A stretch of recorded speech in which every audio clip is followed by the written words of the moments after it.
So, let's see kung tama yung binigay ni seller. Sinend ni seller. So, order ako ng ang kilay ko. Number 3 yung pinili ko na shade para hindi siya masyadong dark.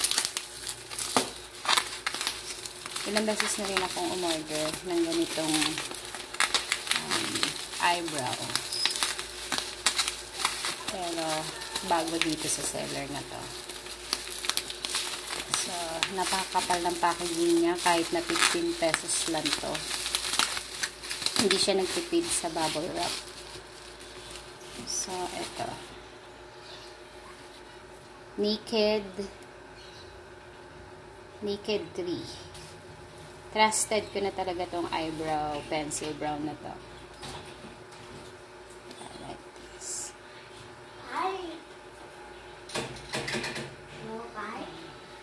Like that. See? So, tama yung in-order kong brown na number. Number 3, naked. Maganda siya.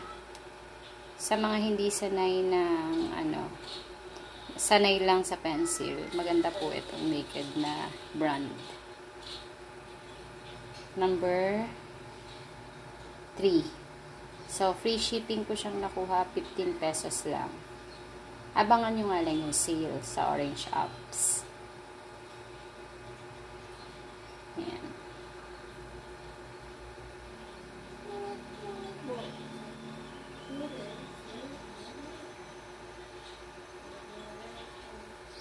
Maganda siya.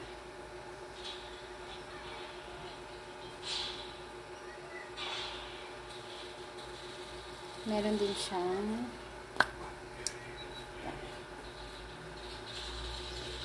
brush.